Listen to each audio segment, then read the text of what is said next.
কোন রোজিনা সিন্ডিকেট, অনুসন্ধানী সাংবাদিকতার নামে রয়ের দালাল, ওয়াকারের পাঁচাটা হাইব্রিড অনুসন্ধানী সাংবাদিকদের খেয়ালখুশির উপর চলে। এই আলাপটা করব করে করা হয় নাই, কিন্তু না কইরা থাকা গেল না। বাংলাদেশের সাথে আমেরিকার ট্যারিফ আলোচনা চলতেছে। মানে আমেরিকার বাজারে বাংলাদেশের পণ্য ঢুকতে হইলে, সেটা গার্মেন্টস হোক, চামড়া হোক, যেটাই হোক, কত ট্যাক্স দেওয়া লাগবে। মানে আমেরিকা তার দেশে ঢোকা সব পণ্যের উপরে অতিরিক্ত ট্যাক্স বসাবে সব দেশে।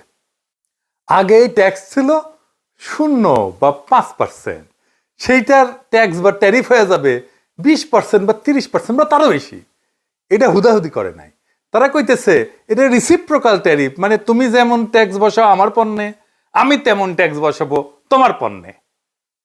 মানে বাংলাদেশ যদি আমেরিকান পণ্যে 30% ট্যাক্স দেয় ধরে, তাহলে বাংলাদেশি পণ্যকে আমেরিকায় ঢোকার জন্য 30% ট্যাক্স দিতে হবে। No hanky panky. তো এই ট্যারিফ বসায় আমেরিকা থামে থাকে নাই, তারা আলাপ আলোচনা শুরু করছে দেশগুলোর সাথে। অনেক দেশ আলোচনা করে ট্যারিফ কমায়ও নিছে, শুল্ক কমায় নিছে আর কি। যারা কমায় নিছে তারা এমন কোনো বাণিজ্য সুবিধা দিছে আমেরিকাকে, যার জন্য ট্যারিফ কমাইতে পারছে। এটা একটা বার্গেনিং টুল আর কি। এটা দিয়ে বার্গেনিং করিচ্ছে আমেরিকা। বাংলাদেশের আলোচনা চলতেছে, এটা আগামী 31 তারিখের মধ্যে ফাইনাল হবে, মানে 2-1 দিনের মধ্যেই আর কি, যে বাংলাদেশ কত পাইতেছে ট্যাক্স বা ট্যারিফ। যদি বাংলাদেশ ট্যারিফ কমাইতে না পারে, তাইলে হাতে হ্যারিকেন ধরতে হবে। কলে এই শুল্ক কার্যকর হবে 1 আগস্ট থেকে। তবে আমেরিকান বাণিজ্য মন্ত্রী বলছে শুল্ক কার্যকর হইলেও আলোচনা চলবে। আমি এটা নিয়ে একটা ভিডিও করেছিলাম, আপনারা জানেন যে আমি ইকোনমিক্সের ছাত্র। এই শুল্ক দীর্ঘমেয়াদে আমেরিকান ইকোনমির ক্ষতি করবে, তবে স্বল্প মেয়াদে তা আমাদের ক্ষতি করবে, অবশ্যই করবে, যদি আমরা শুল্কের একটা ভালো রেট না পাই। যাই হোক, আমি ওই একাডেমিক আলোচনাতে যাব না। আমরা এই চুক্তির একটা বিশেষ দিক নিয়ে আলোচনা করব। কুটি এশিয়া ইন্ডিয়া গ্যাঞ্জাম করিচ্ছে, আর ইন্ডিয়ার গ্যাঞ্জাম করে লাভটা কি, এটা নিয়ে আলাপ করব। এটা হইতেছে গোপনীয়তার চুক্তি। মানে এই যে বাংলাদেশ আলোচনা করতেছে আমেরিকার সাথে, সে আলোচনার আগে একটা চুক্তি করেছে বাংলাদেশের সাথে, তার নাম গোপনীয়তার চুক্তি। এখন বাংলাদেশে হাউকা উঠেছে, কেন এই আলাপ গোপনে করতে হবে, কেন পাবলিক জানিতে পারিবে না। আলোচনা শুরু করা এটাও আমেরিকা আগে কখনো করে নাই, এটাও নজিরবিহীন। এই গোপনীয়তার চুক্তি কি বাংলাদেশ একা করেছে আমেরিকার সাথে, নাকি সব দেশই করেছে? যারা আলোচনা করিচ্ছে সব দেশই করেছে, কিন্তু দেবপ্রিয় বাবুর দাবি সব দেশ করলেও বাংলাদেশ এই চুক্তি করতে পারবে না।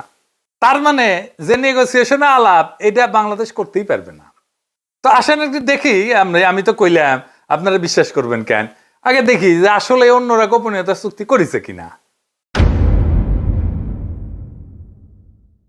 হ্যাঁ, করেছে। আমরা ফিলিপাইনের সংবাদ মাধ্যমে দেখতে পারি, তারা বলতেছে আমরা এটার বিস্তারিত বলতে পারবো না, কারণ এনডিএ, মানে এটারই বলে গোপনীয়তার চুক্তি, নন ডিসক্লোজার এগ্রিমেন্ট। মানে যেটারে আমরা গোপনীয়তার চুক্তি বলতেছি সেটা সাইন করা আছে। ইংরেজিত কইছে, এ দেখেন, however when asked to provide a list of products included in the tariff concession, Rodolfo did not provide details as they are signatory of a non-disclosure agreement, NDA. It is covered by an NDA while we are still negotiating. আচ্ছা, তার মানে এরা করিছে। থাইল্যান্ডে কি কইছে? Due to signing of a non-disclosure agreement, the Thai government is unable to disclose specific details of the ongoing negotiations. তার মানে এদের সাথেও করা হয়েছে। আচ্ছা, আর্জেন্টিনার সাথে কি করা হয়েছে? এদের সাথেও এনডিএ করা হয়েছে। দেখেন করছে, the bilateral pact has been quietly in the works for 3 months under the signing of confidentiality agreement. আমাদের সাথে নেগোসিয়েশন করবে আমেরিকা, বলেন তো? আমেরিকা তো বলবে তুমি কোন হরিদাস পাল আসছো যে তোমার সাথে গোপনীয়তার চুক্তি ছাড়া নেগোসিয়েশন করতে হবে আমাকে। আচ্ছা, ধরেন এই এগ্রিমেন্ট ছাড়াই, গোপনীয়তার চুক্তি ছাড়াই আলাপ করলো বাংলাদেশের সাথে, স্পেশাল খাতির করলো আর কি আমেরিকা। তো যারা সাইন করেছে এই গোপনীয়তার চুক্তি, তারা এসে বলবে না যে আমার সাথে সাইন করলা এগ্রিমেন্ট, বাংলাদেশের সাথে করলা না কেন, বিষয়টা কি, পিতলা খাতির কেন? আমেরিকা কি জবাব দিবে? তারপরেও দেবপ্রিয়রা প্রশ্ন তুলতে পারে, কেন এটা জনগণ জানবে না? কি আর বলবো, এই দেবপ্রিয়রা 111 করলো। দেবপ্রিয় কিন্তু এই জেনেভায় পোস্টিং নিছিল 111-এর পরে, বেনিফিশিয়ারি ছিল। এই দেবপ্রিয় ট্রানজিট ট্রান্সশিপমেন্টের ওকালতি করেছে, আর এখন খুব নন ডিসক্লোজার এগ্রিমেন্ট করেছে। সিপি ব্যবহার করেছে বাণিজ্যের নামে গোপন চুক্তি মানবো না, ওরে আমার ওরে ওরে, এইগুলোর মাথাত খোদাতলা গোবর দিলেও হইতো। যাই হোক, আলাপটা কি কইতেছে ওরা বুঝেছে, আসেন এটা একটু আমরা বুঝে দেখি। আমি আপনাদের আগেও কইছি, সিপিবি যা বলবে, দেবপ্রিয় যা বলবে, তার উল্টা দিকে দাঁড়াবেন।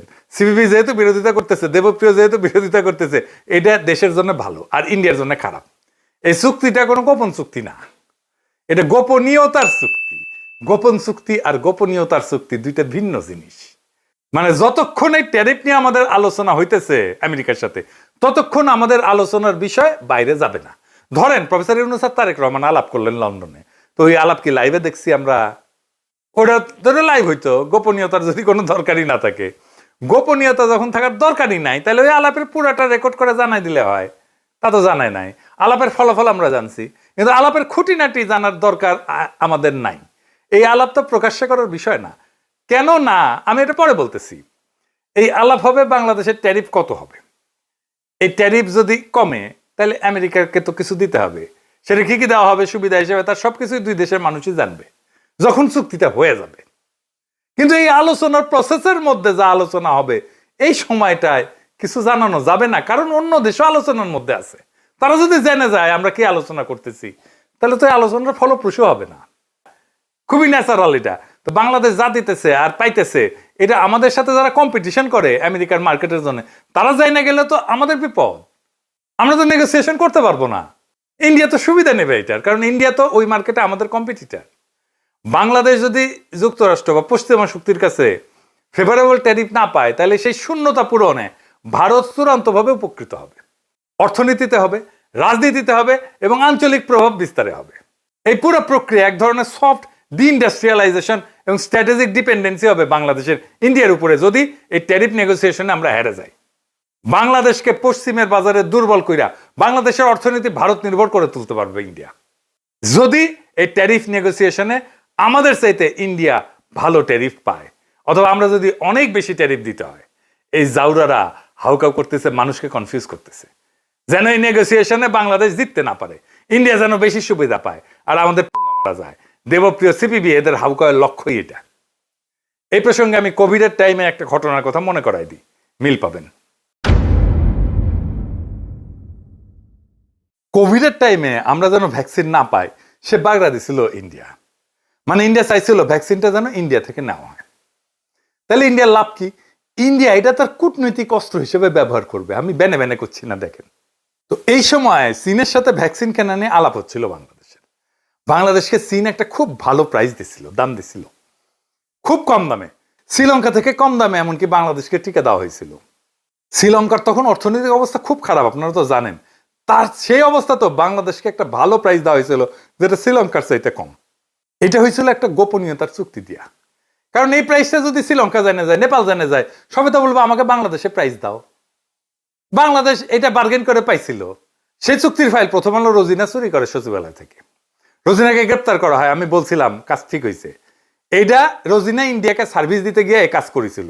এই ফাইল রয়ের হাতে তুলে দিত। গোপনীয়তায় ঢাকা ফাইল থেকে আমরা যে দাম পাইছি এটা প্রকাশ করে দিত রোজিনা পত্রিকায়।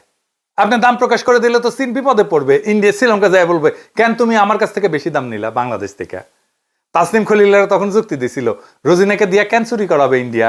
ইন্ডিয়া চাইলে তো ওবায়দুল কাদের হাতে দিয়ে আসতো ফাইল। দেখেন এদের বুদ্ধি, দেখেন। ফাইল পাওয়া নিয়ে তো কোনো ইস্যু নাই। ফাইল একটা কেন 10টা ফাইল দিয়ে আসতে পারে। ইস্যু হইতেছে মিডিয়া বাংলাদেশ যে দাম পাইছে সেটা প্রকাশ হওয়া।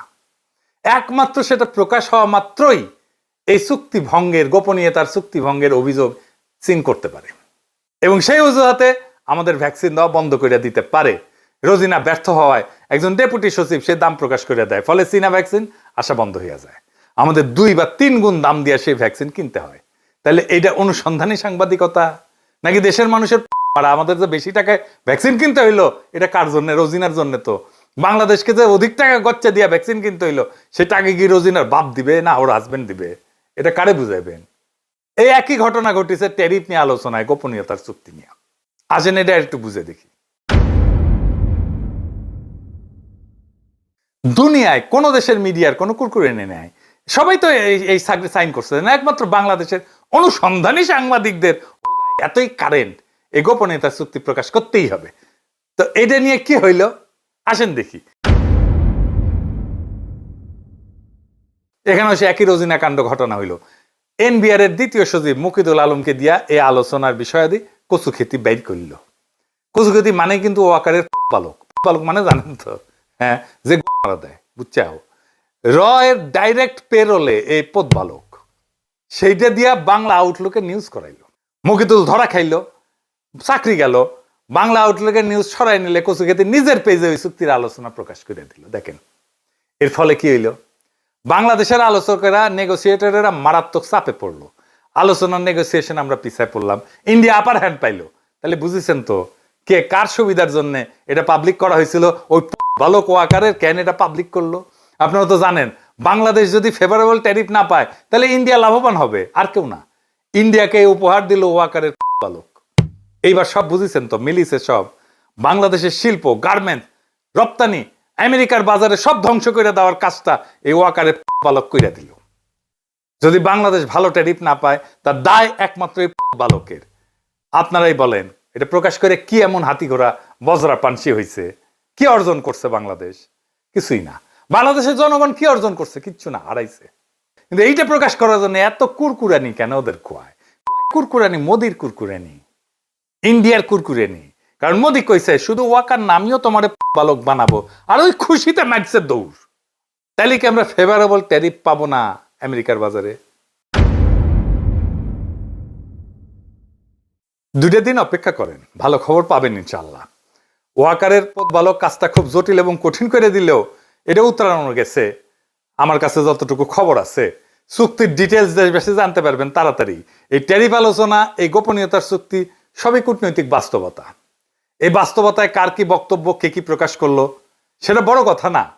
বড় কথা এই যে বাংলাদেশে কোনো দালাল চক্র, কোনো রোজিনা সিন্ডিকেট, অনুসন্ধানী সাংবাদিকতার নামে রয়ের দালাল, ওয়াকারের পাঁচাটা হাইব্রিড অনুসন্ধানী সাংবাদিকদের খেয়ালখুশির উপর চলে না।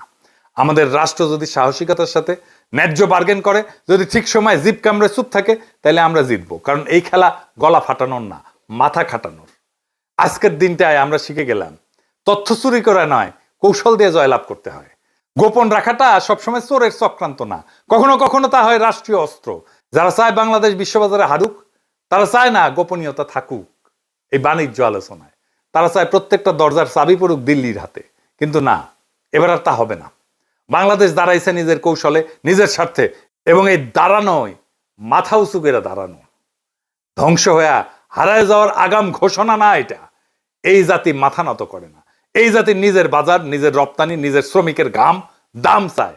যুক্তরাষ্ট্র হোক, ভারত হোক, কেউ আমাদের পেছনে রেখে সুবিধা পাবে না যদি আমরা নিজের প্রতি বিশ্বস্ত থাকি। তাই শেষ কথা একটাই, এই লড়াইয়ে আমরাও জিতবো। কারণ এইবার বার্গেনের টেবিলে বসছে এক নতুন বাংলাদেশ। ইনকিলাব জিন্দাবাদ।